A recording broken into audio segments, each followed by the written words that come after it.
God. My first reading of the script was in 1996. I read this thing and I was like, that's the most fantastic thing I ever read. I believe this night holds for each and every one of us the very meaning of our lives. Mr. Anderson. Oh, it was fantastic. It was nice to read something that felt new, a kind of dramatic kung fu film, a contemporary story. I felt a modern story. It was great. The guys gave me the script. They said we wrote something you might want to read, and I remember sitting down and reading it. It was hard to really grasp it. I mean, I remember I went right back to them and asked them lots of questions, and they had all the answers because they had thought all this out. The idea of, one reality versus another reality just captured me immediately, and I thought, God, this is going to be amazing. Well, when I first signed on for the first film, I never imagined that I would make 3 films. I guess the brothers did, but I didn't. While I was working on it, Larry and Andrew Wachowski, the writers and directors, kind of told me that there was a continuation of the story, of what was kind of introduced in the first one. But when we finished the first film, we didn't know if that was going to be able to be made.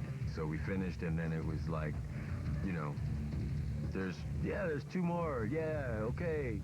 And tick-tock, tick-tock, tick-tock, tick-tock, a year and a half goes by. People responded positively to the first film, and we had the chance to make Reloaded and Revolutions and to finish the story, or at least to finish Neo's story.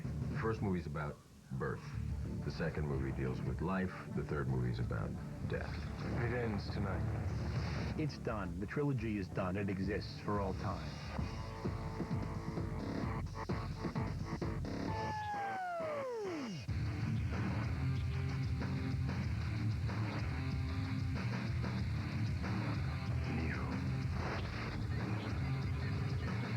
Playing a searcher, and through his search for the truth is really the choices for his own life and understanding. You ever had a dream, Neo, that you were so sure was real? What if you were unable to wake from that dream? How would you know the difference between the dream world and the real world? Morpheus is the all-seeing, all-knowing sort of, crazy, wild man, dangerous mentor guy. Second movie, he's sort of a spiritual leader, general. Third movie, he really becomes human. Doesn't have the answers. Doesn't know what's going to happen. Human beings are a disease, a cancer of this planet. And we are the cure. I've always loved playing dark characters. He's a very dark character. So the experience of being Smith or playing Smith has been a very enjoyable one. I've enjoyed it immensely.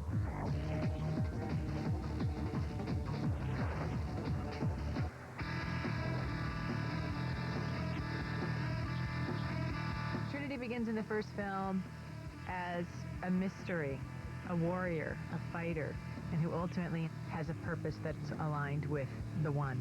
Second film, an evolution of the relationship between the two of them, and in that you get to see a more human side than this woman who really had a veneer, I think, in front of her. In the third one, she just stands by her man and is willing to risk everything for that.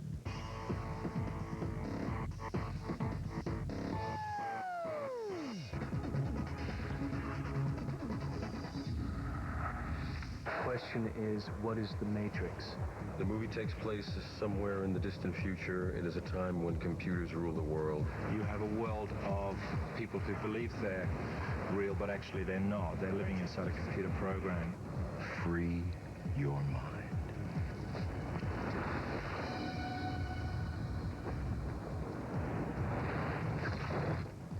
Whoa. The concept of the movie, the whole idea that we live in a world that is dominated and run by computers, and that human beings are kind of used as batteries, was a really, really frightening kind of concept. You've been living in a dream world, Neo.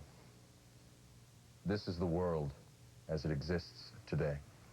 The answer to this question was about belief and about truth. My character always says, what truth? You can't be told it. There's a couple of lessons in the film where you're told the answers and you're shown the path.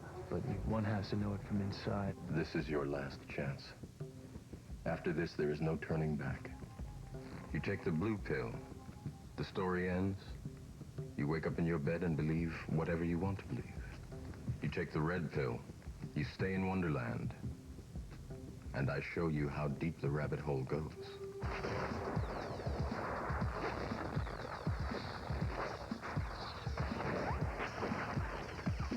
Bullet time is something that was conceived for The Matrix specifically, but I think it's the byproduct of the directors observing technology. In this particular rig, there are 120 cameras and 2 motion picture cameras set up. I could shoot the same exact stunt several times over. I can also do things like I can go forwards in time, but then I could also choose to stop the camera abruptly, start moving backwards against itself while the action continues to move forward. There's style and visual effects in these action sequences that has not ever been seen before. And we've pioneered new techniques and new fighting styles and new photographic. I mean, there are photographic things in this movie that were not possible 6 months ago. Forget about 6 years ago. They are really, for the first time, will be seen in this picture. Up next on Making the Movie, the trilogy reloads. Coming around again for the second, it's just been even more special. And gears up for a revolution. You're gonna see some cinema that you've never seen before. Plus the MTV premiere of a scene from The Matrix, Revolutions. This Sunday in the Stoop, an all-new Wild Boys. It's not often that... I think that people were really surprised by the second movie and the fact that we were able to sort of raise the bar. I really didn't have any reservations. I really just had hope and curiosity, you know, just to, what are they gonna cook up, these crazy cats? All of our lives, we have fought this war. Tonight, I believe we can end it. I signed on without having read the scripts, which is something that I've never done in my entire career. And that's just down to how much I trusted Larry, Andy, their vision, the story, the character, the company that came together to do it. The first Matrix was so beautiful and hard, and I was afraid coming around again for the second and third that it couldn't compare or that it wouldn't compare, and it's just been even more special. And everybody wanted to come back. It wasn't a situation of trying to convince me to come back. It was a question of who we were going to use and how we were going to use them, and what new actors we were going to use to be the new parts, and it was just a done deal.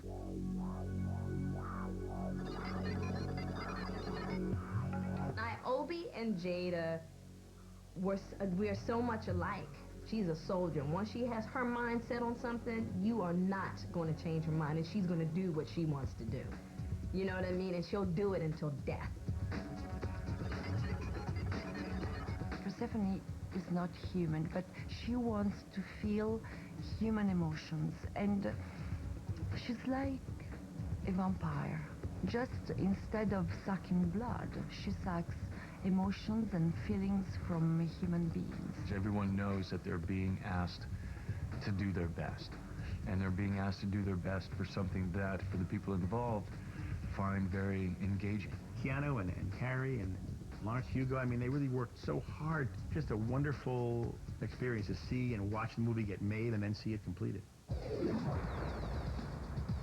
Bullet time was invented for the first film. Well, there have been certain things invented for this film in order to create something that was desired.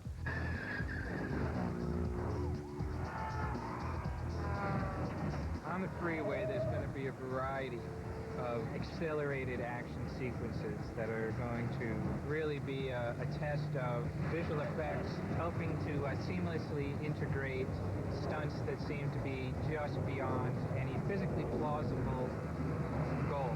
The car chase is unstoppably watchable, man. The car chase will be blowing people's minds for 50 years. I've heard Larry say it before. It's like, I dare anybody to, like, this is the most complex movie. You know, it's like, but, you know, to his credit, it really is. We are trying a few expanded stunt events, one in which the agent jumps from car to car. That one was coordinated, as were a lot of other ones, through extensive computer planning, and nearly the entire action in the background was conceptualized with brothers, just to give them the view and the magnitude of the size of the pileup, as well as the foreground destruction. Even shooting it every day and seeing playback and understanding the style, when I saw it the first time, I couldn't believe it. It blew me away. Visually, it blew me away. I couldn't have ever imagined that it would be the way that it was.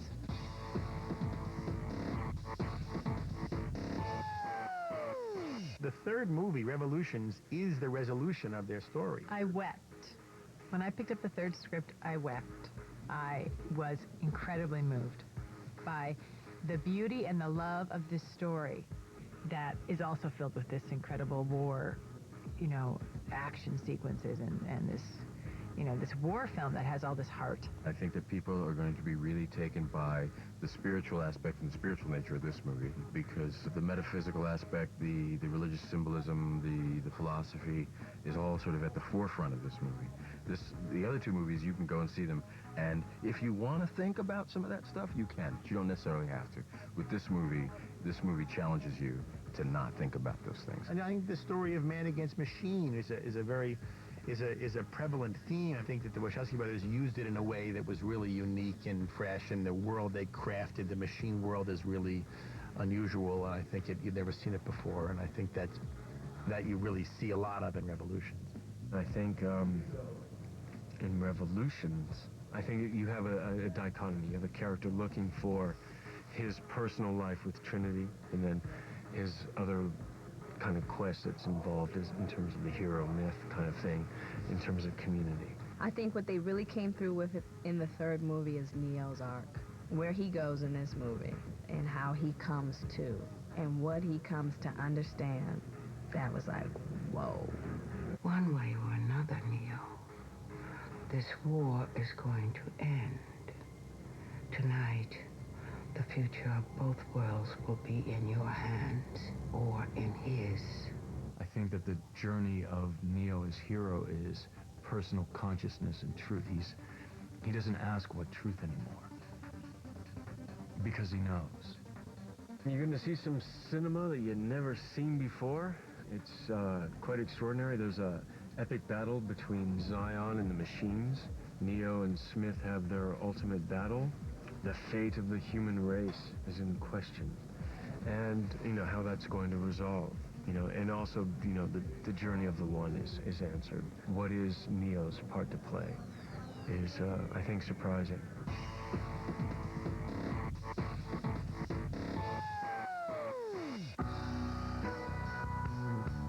There are things in this movie that cannot be copied. I mean, there's just no way to copy some of the things in the final fight between Smith and Neo, and there's just no way to copy that stuff. I mean, it's just as big as it gets. There's the kind of ultimate battle, confrontation of Neo and Smith takes place in the rain. Of course. It's very dramatic. It ends tonight.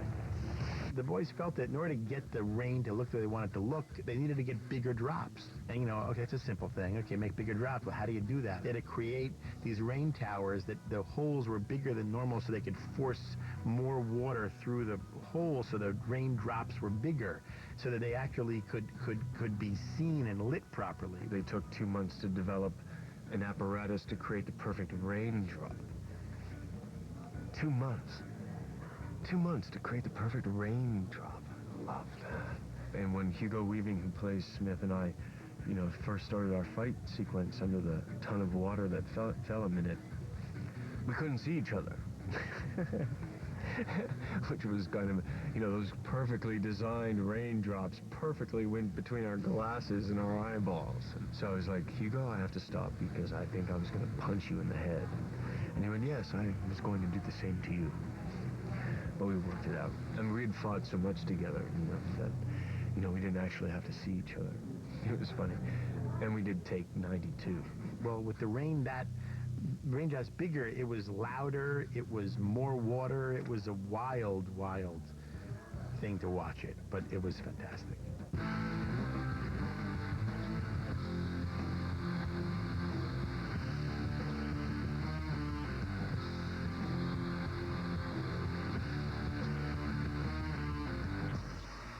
Coming up on Making the Movie, The Matrix gets a dose of reality. There was no special effects. That was trained stuntmen. And the trilogy comes to an end. Hardcore Matrix fans will be extremely fulfilled. Plus, the MTV premiere of a scene from The Matrix Revolution.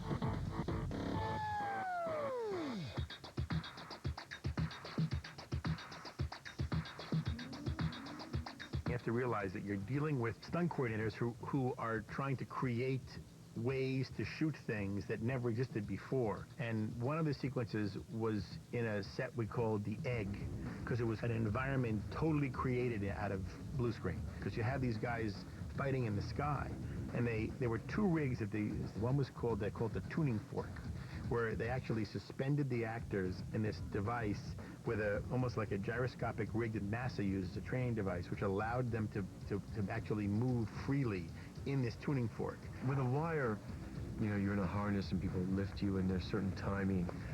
But generally you're just dealing with, it's a pretty straight connection. With the apparatus that was involved with Smith and Neo fighting, we were about, I guess, like 25 feet in the air. It involved like 10 people, for us to kind of come together and fight. You could swivel and you could also rotate. Or they could move away from the rig. It was a monstrous situation. And the other one was what they called the yak rig.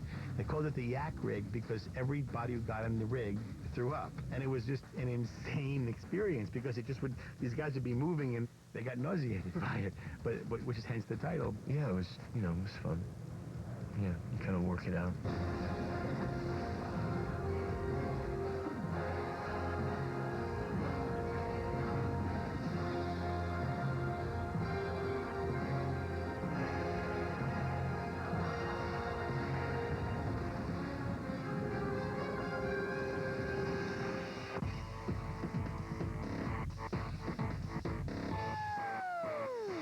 Do you know what happened to Neo? He is trapped in a place between this world and the machine world. We have learned from the Oracle where Neo is at the opening of the film. We've learned that he's trapped in a world between the Matrix and the real. I'm with Seraph, Colin Chow, who's just such an incredible martial artist and a great actor as well, and Lawrence Fishburne, kung fu extraordinaire and actor extraordinaire. My partner in action in this sequence, which was fun because I got to do that with Keanu in the first film. So we have to go get him. So we go to this deep, dark, dangerous place with weapons, as you do. And we rescue our boy, because that's what you do when you're a superhero. Yeah, what I love about that sequence is that those guys were fighting were on rigs that pulled them upside down. Like, that was no trickery of cameras at all. That was them. There was no special effects. Yeah, it's great.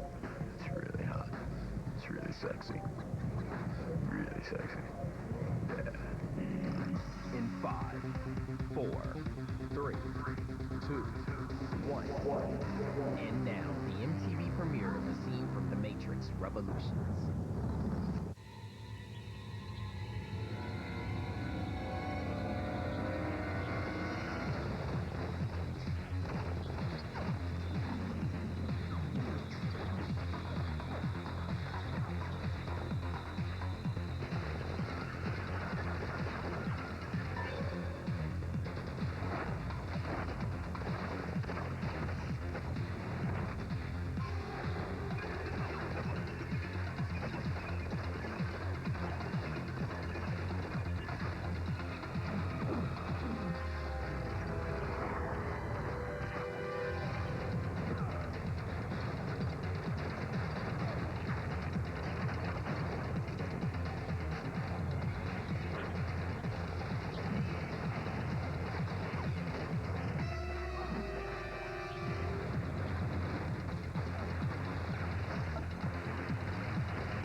Welcome back. Punk's process to head to the studio, they were concerned. Will the audience get it? It's not just a simple linear tale, and it has much bigger ideas than just your standard action genre movie. I responded to the material. I enjoyed the ideas and I enjoyed the sensibility of the script. A movie this smart, it's almost a miracle that it got made. It's been hard, but that's what makes it really good. I've been living with this character, working on this piece since 1997. We are forever connected to each other, and we are forever identified by these characters. Coming up, there's more from the inside, including an exclusive look at Revolutions, as The Matrix continues on TBS. Do this stuff like jumping from one building to another. I had no idea what we were in for. They said 4 months of training. I said, okay. I just felt like I was kind of like in a dream a little bit. Here I am with Lawrence and Keanu and Carrie Ann. With the wire work, learning the weapons, doing multi-fights, the stuff that I had the opportunity to participate in is just so ambitious. They wanted to see these actors doing those things themselves, to actually be able to do the kung fu. I remember seeing Keanu soaking in a tub of ice. He's looking at me like, you'll know one day. We were kind of under the radar. The only people that really had a sense of the movie were Larry and Andy Wachowski.